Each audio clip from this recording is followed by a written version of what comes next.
नमस्कार साथियों, राम राम, राधे राधे, जय श्री राम। रण क्षेत्र क्लासेस के ऑनलाइन प्लेटफॉर्म पे मैं बालचंद और आपका हार्दिक स्वागत अभिनंदन करता हूँ। हमारा जो टॉपिक चल रहा था हम बात कर रहे थे हिंदी भाषा के बारे में। हम बात कर रहे थे हिंदी भाषा के बारे में और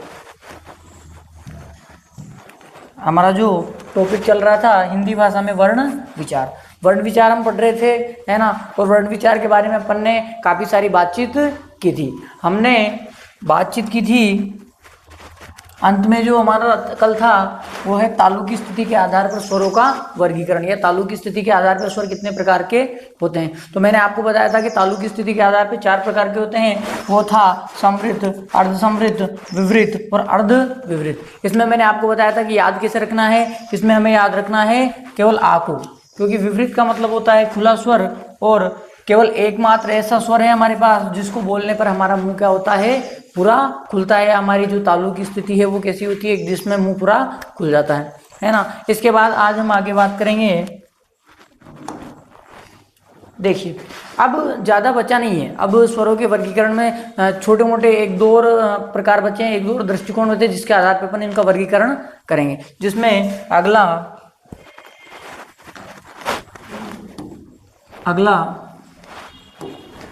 5वें नंबर पे अगर हम बात करें तो वो था अनुनासिकता।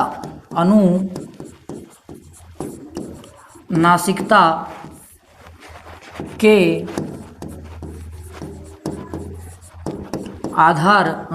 के आधार पर स्वरों का वर्गीकरण। किसके आधार पे? अब हमारा आधार क्या है? अब हमारा आधार है अनुनासिकता के आधार पे स्वरों का वर्गीकरण। हालांकि मैं आपको बताऊं कि यहाँ से इतने प्रश्न पूछे नहीं जाते। कहाँ से प्रश्न पूछे जाते हैं, कहाँ से नहीं पूछे जाते, ये मैं आपको बता रहा हूँ कि इतना इंपॉर्टेंट भी नहीं है। ये अपन ज़्यादा कुछ इसमें समझने का भी नहीं है। इसको अपन आराम से बोलकर ही आराम से केवल आपको देखना है, सुनना है, जिसमें आपके आराम से जीवन भर के लिए क्लियर हो जाएगा। इसको बार बार आपको पढ़ने की आवश्यकता भी नहीं पड़ेगी। अब अनुनासिकता के आधार पर बात करें तो देखो, मैंने कल आपको एक बताया था कि हमारे पास ये क्या है, अपन ने इसको पढ़ा था। और ये जो ऊपर वाला है इसको क्या कहते हैं? इसको कहते हैं चंद्र बिंदु। इसको क्या कहते हैं? चंद्र बिंदु। क्या कहा जाता है? चंद्र बिंदु। क्या कहा जाता है इसको? चंद्र बिंदु, है ना। और इसके बाद में मैंने कल आपको बताया था कि हमने कल 2 अयोगवाह के बारे में बात की थी। किसके बारे में बात की थी? अयोगवाह के बारे में बात की थी। अयोगवाह कौन कौन से थे? एक हमारे पास और एक हमारे पास। इसको हमने नाम दिया था, इसको हमने कहा था अनुस्वार। इसको हमने नाम दिया था अनुस्वार। और नीचे वाला जो था इसको हमने नाम दिया था विसर्ग। ध्यान रखना, अनुस्वार कैसा है? अनुस्वार तत्सम रूप है। अनुस्वार कैसा रूप है? अनुस्वार तत्सम रूप है। अनुस्वार कैसा रूप है? अनुस्वार तत्सम रूप है। और इस अनुस्वार का तत्सम, ये तो कैसा है? तत्सम। और इसका तद्भव, तत्सम का मतलब क्या है? संस्कृत भाषा के शब्द। तत्सम किसे कहते हैं? संस्कृत भाषा के शब्द, है ना। और इसका, इस अनुस्वार का तद्भव रूप, कौन सा रूप? इसका तद्भव रूप। इसका तद्भव रूप क्या होता है? इसका तद्भव रूप होता है चंद्रबिंदु, जिसको हम कहते हैं अनुनासिक। जिसको हम कहते हैं अनुनासिक। कहने का मतलब क्या है कि अनुस्वार क्या है? तत्सम रूप है। तो अनुस्वार का तद्भव रूप क्या कहलाता है? अनुस्वार का तद्भव रूप कहलाता है अनुनासिक। अनुस्वार का तद्भव रूप क्या कहलाता है? अनुनासिक। और इसका, जैसे अनुस्वार की ऊपर क्या लगती है? एक बिंदी, उसी प्रकार जो अनुनासिक है इसको हमने एक और नाम दिया चंद्र बिंदु, क्योंकि ये चंद्र और इसके ऊपर क्या लगी हुई है? बिंदु। ये जो चंद्र बिंदु है इसी को हम क्या कहते हैं? इसी को हम कहते हैं अनुनासिक। और इसी के आधार पे हम बांटेंगे कि अनुनासिकता के आधार पर अगर आपसे कोई पूछे कि साहब अनुनासिकता के आधार पर स्वर कितने प्रकार के होंगे, तो अनुनासिकता के आधार पर देखिए अपने पास स्वर कितने हैं। देखिए अपने पास स्वर कितने? 11 स्वर हैं। ई, दीर्घ ई, ऊ, दीर्घ ऊ, री, ए, आई, ओ और हमारे सामने आओ। ये हमारे सामने आ गए। ये हमारे सामने आ गए, ये हमारे सामने आ गए, ये हमारे सामने आ गए।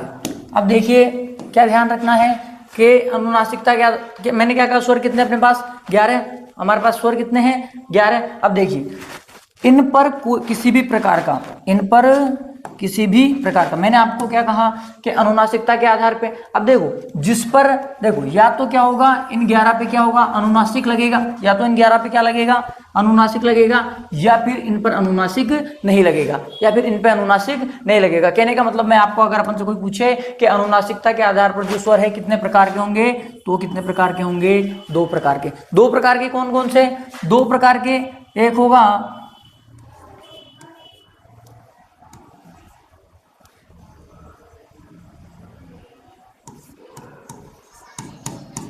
अनुनासिक और एक होगा निरनुनासिक। एक तो क्या होगा अनुनासिक और एक होगा निरनुनासिक। एक तो क्या होगा अनुनासिक और एक निरनुनासिक। देखिए ये अनुनासिक है, अनुनासिक मतलब जिसके ऊपर क्या लगा हो, चंद्र बिंदु लगा हो, तो हमारा क्या हो जाएगा अनुनासिक। और निरनुनासिक की बात करें तो इसका संधि विच्छेद होता है निर्धन अनुनासिक। निर्धन अनुनासिक, निर मतलब रहित, निर मतलब रहित, जो किससे रहित है, अनुनासिक से जो रहित है उसको क्या कहा जाता है, निरनुनासिक। मतलब एक तो है जिस पर क्या लगेगा अनुनासिक, वो तो अनुनासिक स्वर हो जाएंगे, और जिस पर अनुनासिक नहीं लगेगा उसको क्या हो जाएगा, वो निरनुनासिक हो जाएगा। जैसे देखिए अब देखो ये, अब देखो क्या इन पे अनुनासिक लगाओ, अनुनासिक मतलब चंद्र बिंदु, ये हमारा अनुनासिक, ये हमारा अनुनासिक। अनुनासिक का मतलब क्या होगा, चंद्र बिंदु, ये हमारा अनुनासिक। क्या इन पे अनुनासिक लगा हुआ है क्या, बिल्कुल नहीं। तो ये कौन से हो गए, ये हो गए, अगर हम बात करें तो ये हो गए कौन से, चलो मैं इनको यहां लिख देता हूं।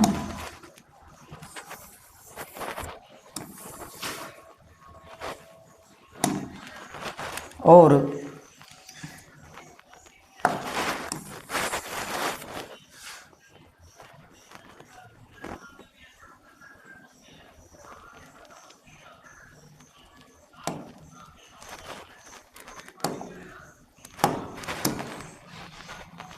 चलो ये हो गए। अब देखो इन पे अनुनासिक लगा हुआ है क्या, नहीं। तो अगर इन पे अनुनासिक नहीं लगा हुआ है तो ये तो क्या हो जाएंगे, ये हो जाएंगे, ये हो जाएंगे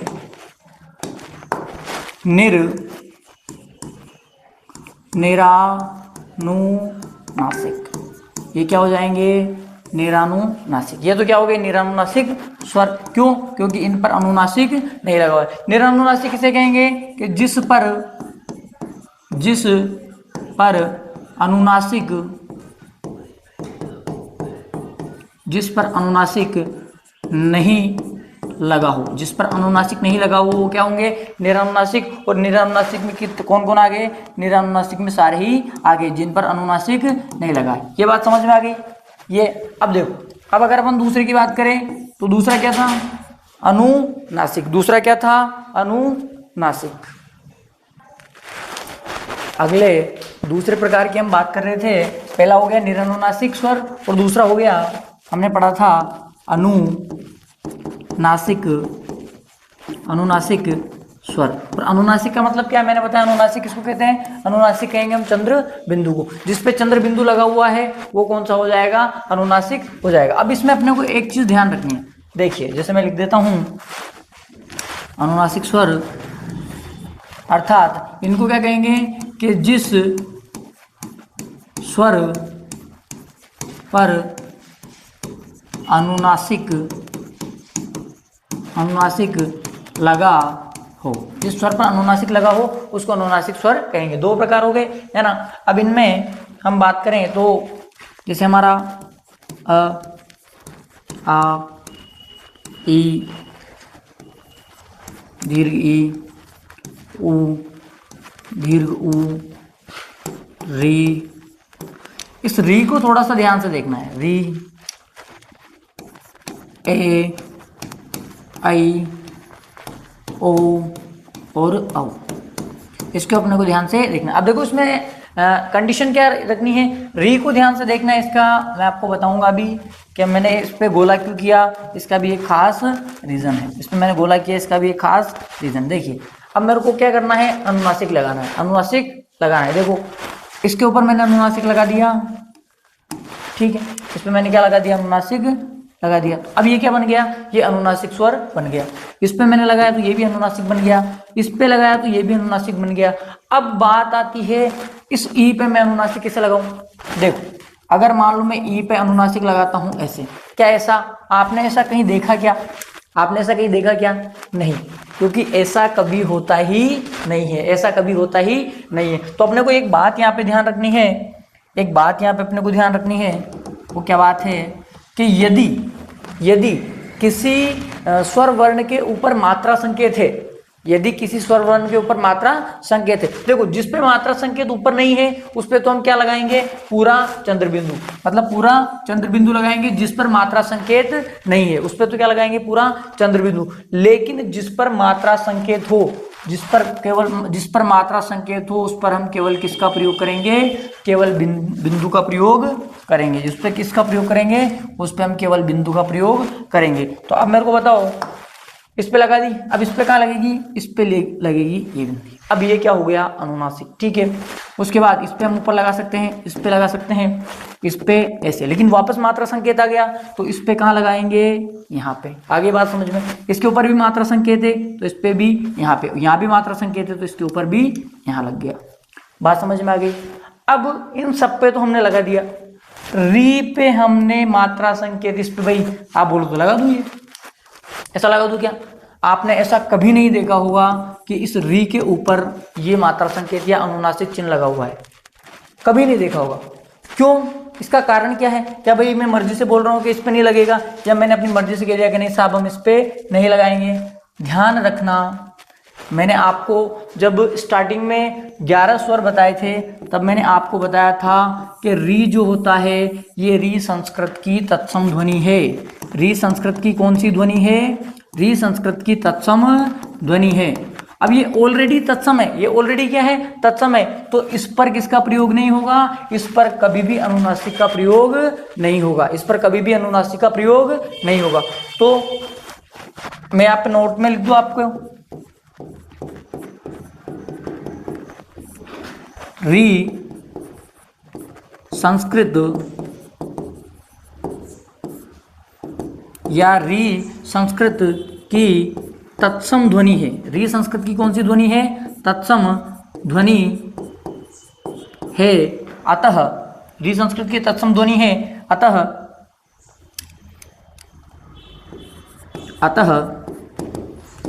री पर अनुनासिक चिन्ह का प्रयोग नहीं होगा, री पर अनुनासिक चिन्ह का प्रयोग नहीं होगा, री पर अनुनासिक चिन्ह का प्रयोग नहीं होगा, री पर अनुनासिक चिन्ह का प्रयोग नहीं होगा। अर्थात हम कह सकते हैं कि री कभी भी अनुनासिक नहीं बनेगा, री कभी भी अनुनासिक नहीं बनेगा। आगे बात समझ में, यहाँ से इतना ज्यादा बेसिक प्रश्न पूछा नहीं जाता, फिर भी मैंने आपकी जानकारी के लिए आपको बता दिया है। तो अपन से पूछे कि अनुनासिकता के आधार पे कितने प्रकार के स्वर, दो, कौन से, अनुनासिक और दूसरे निरनुनासिक। अनुनासिक कौन से, जिस पर अनुनासिक चिन्ह लगा हुआ है, अनुनासिक चिन्ह मतलब कौन सा, चंद्र बिंदु।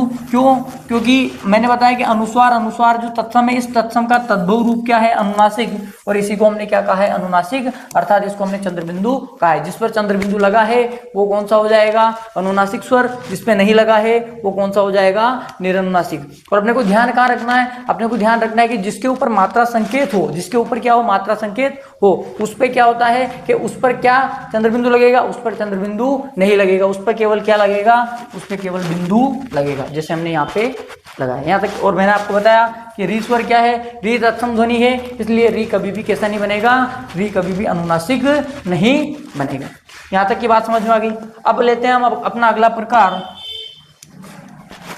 देखिए, मैं अगला प्रकार पढ़ाने से पहले आपको बताऊं कि दो हमारा जो स्वर हैं इनमें सजातीय और विजातीय, दो स्वर समूह पाए जाते हैं, दो स्वर समूह पाए जाते हैं कौन से, एक तो सजातीय और एक विजातीय। देखो सजातीय कौन से होते हैं, सजातीय कौन से होते हैं, देखो एक आपको बेसिक में बताता हूँ, है ना। जैसे मान लो कोई जाति है, कोई क्या है, जाति है, कोई जाति है, किसी जाति में आपको पता है कि छोटा आदमी हो सकता है। देखो जैसे मान लो किसी की जाति, मैं बताता हूँ आपको, यहाँ पे किसी की जाति मान लो राजपूत है, कौन सी जाति है, राजपूत, राजपूत जाति है।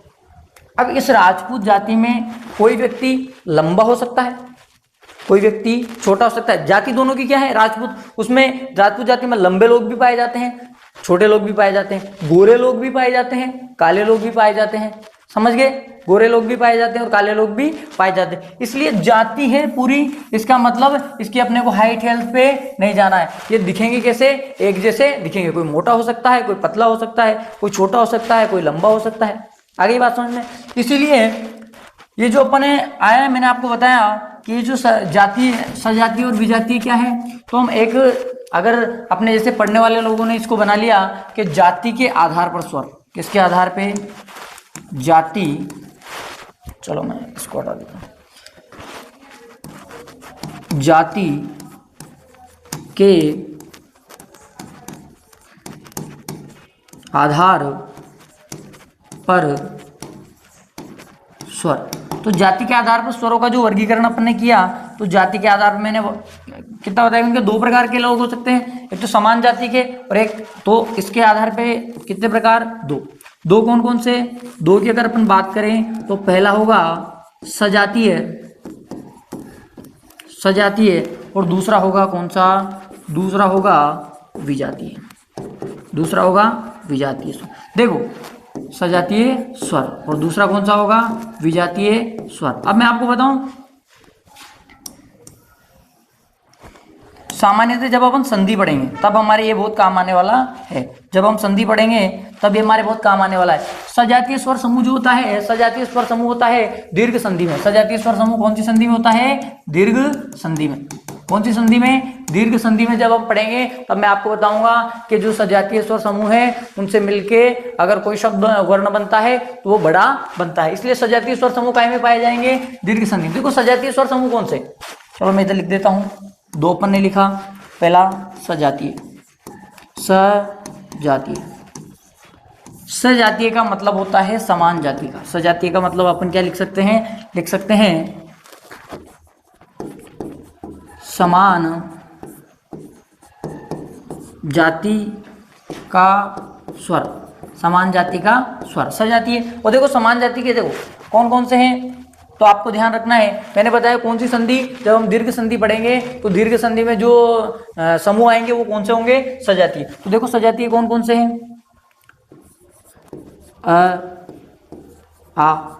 एक जोड़ा तो ये बन गया है ना, एक जोड़ा बना ई और दीर्घी, एक जोड़ा ये बन गया,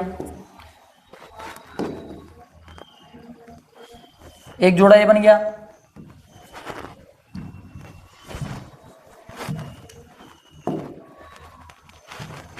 एक जोड़ा कौन सा बन गया, देखिए आ बन गया, ई बन गया, ऊ और ऊ का बन गया, ऊ और दीर्घ। देखो ये पतला है ये मोटा है, आप ऐसे कह सकते हो ये पतला है ये मोटा है, ये इसके ऊपर ये मात्रा नहीं है, मतलब इसके ऊपर सींग नहीं है, इसके ऊपर सींग है, इसके पूंछ है, इसके पूंछ नहीं है, लेकिन दिखते तो एक जैसे ही है ना, एक ही जाति के ना। तो ध्यान रखना ये सजातीय समूह का जोड़ा है, ये सजातीय समूह का जोड़ा है। और बाकी बच्चे जो कौन सा आ जाएंगे, बाकी बच्चे जो आ जाएंगे विजातीय। बाकी किसमें आ जाएंगे, विजातीय। विजातीय मतलब दूसरी जाति का, विजातीय मतलब विजातीय स्वर। विजातीय स्वर का मतलब कौन सा, विजातीय का मतलब दूसरी जाति का। विजातीय का लिखेंगे अपन दूसरी जाति का स्वर समूह। अब देखो दूसरी जाति से मतलब क्या है, अब बच्चे जो इसमें आ जाएंगे, भाई सजातीय में आ गए बच्चे जो अपने, इसके बाद क्या बच गया हमारे सामने, री बच गया है ना, री के बाद में और क्या बच गया, ए बच गया, आई बच गया, ओ बच गया, औ बच गया। अब देखो अब आपके दिमाग में कंफ्यूजन होगा कि सर यदि, देखो ये आप बोलोगे कि सर यदि ये मोटे पतले हैं तो ये दोनों भी तो ऐसे ही हैं, ये ऐसे नहीं है। ध्यान रखना, मैं आपको पहले बता चुका हूं कि यदि ये आ जो बनता है, आ बनता है ए प्लस ऐसे, या फिर ए प्लस आ से, या फिर आ प्लस आ से, या फिर ए प्लस आ प्लस ऐसे, इससे बनता है। सेम कंडीशन तीनों में ये लागू होती है। लेकिन अगर हम बात करें कि ये जो ए है, ये ए कैसे बनता है, मैंने आपको बताया था ए बनता है ए और ई से मिलके, ए और ई से मिलके। ये हमारे कौन सी संधि में बनेगा, ये हमारे गुण संधि में बनेगा। ये मैं आपको बता चुका हूँ, ये हमारी कौन सी संधि में बनेगा, गुण संधि में। और आई कैसे बनता है, आई बनता है ए के साथ यदि ए को जोड़ा जाए तो क्या बन जाएगा, आई। ये हमारी कौन सी संधि में बनेगा, वृद्धि संधि में। कि ऊपर वाला गुण में बनेगा, नीचे वाला वृद्धि में बनेगा। वापस जैसे अगर हम ओ की बात करें तो ओ बनता है, ओ कैसे बनता है, ओ बनता है ए में अगर ऊ को जोड़ दिया जाए तो ओ बन गया, ओ बन गया। पर औ कब बनता है, औ बनता है यदि ए में ऊ को जोड़ा जाए, ओ को जोड़ा जाए, औ बन गया। ये ऊपर वाला किसमें, ये वृद्धि में, सॉरी इसमें ऊपर वाला गुण में बनेगा और नीचे वाला वृद्धि में बनेगा। इसलिए मैंने आपको बताया था कि ये दोनों स्वर समूह कौन से हैं, गुण संधि के, और ये वाले कौन से हैं, वृद्धि संधि के। ये वाले कौन से हैं, वृद्धि संधि के। इसलिए मैंने कहा है कि सजातीय स्वर समूह का जोड़ा कौन सी संधि में आता है, दीर्घ संधि में आता है। ये बात आप ध्यान रखना। मूल भाषा जब हम पढ़ेंगे, मूल भाषा संस्कृत में री जो होता है, री भी सजातीय समूह के जोड़े में आता है। री भी क्यों, क्योंकि हमने पढ़ा है कि वहां पे री ये वाला और इसके साथ दीर्घ री भी पाया जाता है, इसके साथ दीर्घ री भी पाया जाता है। तो ये कहाँ पे आएगा, ये अगर हम मूल भाषा की जब बात करेंगे तो ये री किस में आएगा, सजातीय समूह के जोड़े में आएगा। क्योंकि हिंदी भाषा में तो हमारे सामने एक ही री है। आगे बात समझ में, यहाँ तक की बात समझ में आ गई। इसका आप स्क्रीनशॉट ले लीजिए।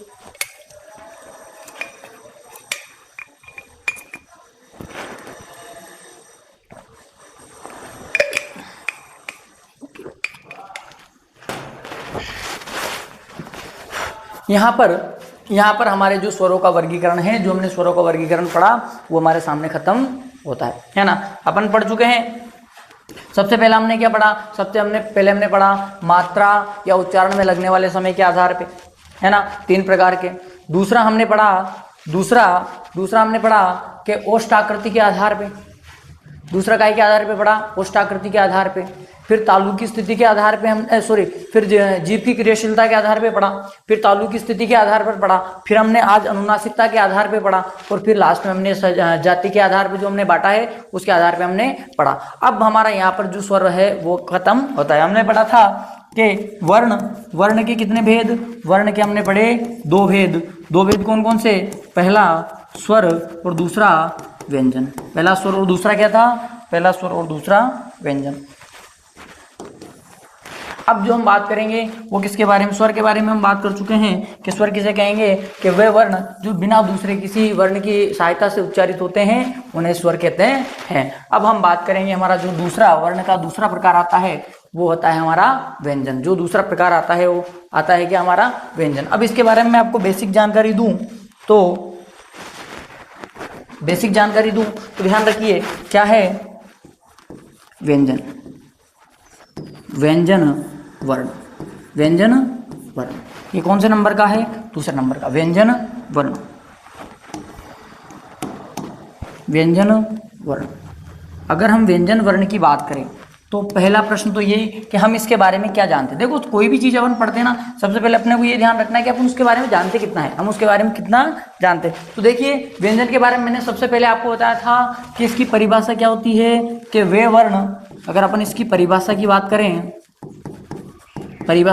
करें तो वे वर्ण जिन्हें स्वतंत्र उच्चारित नहीं किया जाता, स्वतंत्र उच्चारित नहीं किया जा सकता है। वे वर्ण जिन्हें स्वतंत्र उच्चारित नहीं किया जा सकता उन्हें हम क्या कहेंगे, उनको हम व्यंजन कहेंगे। उनको हम क्या कहेंगे, व्यंजन। अर्थात कह सकते हैं कि इनको बोलने के लिए हमें किसी दूसरे वर्ण की आवश्यकता होती है। इनको बोलने के लिए हमें किसी दूसरे वर्ण की आवश्यकता होती है। इनको बोलने के लिए हमें किसकी आवश्यकता होगी, इनको बोलने के लिए हमें किसी दूसरे वर्ण की आवश्यकता होती है। और मैंने आपको ये भी बताया कि वो दूसरा वर्ण कौन सा होगा, क्योंकि हमें पता है कि वर्ण के कितने भाग, दो। कितने, दो। तो अगर स्वर वर्ण है और व्यंजन वर्ण को बोलने के लिए हमें अगर दूसरे वर्ण की आवश्यकता पड़ रही है तो दूसरा वर्ण क्या होगा, दूसरा वर्ण हमारे सामने अपने आप क्या हो जाएगा, स्वर हो जाएगा। क्या हो जाएगा, स्वर हो जाएगा। बात समझ में आ गई। अब आगे अगर हम बात करें, दूसरा प्रश्न बनता है अपने इसकी संख्या के बारे में। दूसरा प्रश्न किसके बारे में बनता है, इसकी संख्या के बारे में। किसके बारे में, संख्या के बारे में। अब अपन से पूछे,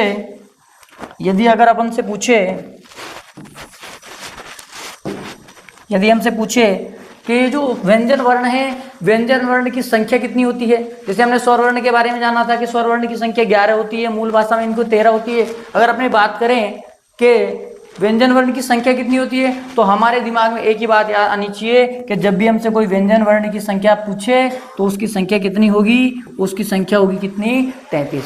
उसकी संख्या कितनी होगी, उसकी संख्या होगी 33। ये ध्यान रखना हमेशा कि जब भी हमसे व्यंजन वर्ण की बात करें और उसकी संख्या की अगर बात हो तो संख्या कितनी होगी, 33 होगी। संख्या कितनी होगी, 33 होगी। अब देखिए अपन ने एक जब बचपन में हमने वर्णमाला को पढ़ा था, तब हमने एक चीज ध्यान दी थी कि जब हम पढ़ रहे थे तब हमने जैसे स्वर कितने थे, 13 और माने कितने, 11। स्वर कितने थे, 13 और माने कितने, 11। वैसे ही हम जब छोटे थे तो हमने कितने व्यंजन पढ़े, तब हमने 36 व्यंजन पढ़े। कितने व्यंजन पढ़े, 36 व्यंजन पढ़े। अब 36 व्यंजन कौन कौन से, अब माने कितने, यहाँ पे संख्या कितनी आ गई हमारे पास, 33। तो अब 3 कौन से एक्स्ट्रा हैं जिनको हम नहीं मान रहे हैं, तो 3 एक्स्ट्रा ध्यान रखिए। जो अब हमने लास्ट में वर्णमाला पढ़ी थी, अक्षर, ये जो 3 थे, इन तीनों को हमने क्या नहीं माना, यहाँ पे इन तीनों को हमने क्या नहीं माना है, व्यंजन नहीं माना है। और इसके अलावा भी ये 3 तो ये जो इसमें से कम हुए, और इनके साथ एक और आता है श्री वाला श्रेय। ये जो आता है, ये जो 4 है, इन चारों को हमने क्या नहीं माना है, व्यंजन नहीं माना। देखो 3 तो कौन से, जिनको अपन ने 36 में गिना था, तो 36 में से अगर 3 कम करेंगे तो कितने हो गए, 33। और ये जो 4 है, इनको क्या कहा हमने, ये कहलाएंगे संयुक्त अक्षर। ये क्या कहलाएंगे, ये कहलाएंगे संयुक्त अक्षर। संयुक्त अक्षर क्या होते हैं, तो अपन से पहला तो ये कि अगर संयुक्त अक्षर की संख्या अपन से पूछे तो संयुक्त अक्षरों की संख्या कितनी होती है, संयुक्त अक्षरों की संख्या होती है 4। हमेशा ध्यान रखना। वैसे तो संयुक्त अक्षर बहुत सारे होते हैं। संयुक्त अक्षर का होने का एक जो क्राइटेरिया होता है वो ये होता है कि ऐसा वर्ण जिसमें 2 व्यंजन तथा 1 स्वर वर्ण का योग हो, उसे क्या कहेंगे, उसे हम कहेंगे संयुक्त अक्षर। अब ऐसा कितने हो सकते हैं, लेकिन हमारी देवनागरी लिपि में जिनको हमने मान्यता दी वो कितने संयुक्त अक्षर हैं, वो कितने संयुक्त अक्षर हैं, 4। ये हमें ध्यान रखना है, कितने संयुक्त अक्षर हैं, 4। तो समझ में आ गया कि संयुक्त अक्षर कितने, 4। संयुक्त अक्षर कितने, संयुक्त अक्षर 4। और हमारे अगर पूछे कि व्यंजन की, जो अपन से पूछे कि संख्या कितनी होगी, तो व्यंजन की संख्या हमारे सामने आती है, व्यंजन की संख्या होगी 33। व्यंजन की संख्या कितनी होगी, 33। ये आपको ध्यान रखना है, और ये बहुत सारी जगह पूछा भी जा चुका है। अब व्यंजन की संख्या और संयुक्त अक्षर की अपन ने बात की कि संयुक्ताक्षर कितने हो गए, संयुक्ताक्षर हमारे सामने, संयुक्ताक्षर कितने हो गए, 4। और 4 कौन से, क्ष, त्र, ज्ञ और श्र। ये 4 हमारे सामने क्या हो गए, संयुक्त अक्षर हो गए। यहाँ तक की बात हमारी पूरी हुई। ये हमारे व्यंजन की बेसिक परिभाषा। अब हम क्या कल बात करेंगे कि 33 कौन कौन से होते हैं, किनको क्या कहा जाता है, कौन कौन से प्रश्न इनसे बनते हैं, इनकी क्या, इनको भी हमने वर्गीकरण किया है। ये सारी चीज़ों के बारे में हम कल बात करेंगे। इन सारी चीज़ों के बारे में हम कल बात करेंगे। इसी के साथ क्लास अच्छी लगे तो इसको लाइक, शेयर और सब्सक्राइब करें। और हमारा जो मैंने बताया था आपको कि जो BSTC के लिए सेशन जो स्टार्ट होने वाला है 30 प्रश्नों का डेली, उसको आप जरूर ज्वाइन करें। और साथ में अपने को ध्यान रखना है कि कितने प्रश्न हमारे आए हैं, कितने हमारे गलत हो रहे हैं, कहाँ पर हमें पढ़ने की ज़्यादा ज़रूरत है, ये अंतिम तैयारी हमारी होगी। इसी के साथ राम राम, धन्यवाद।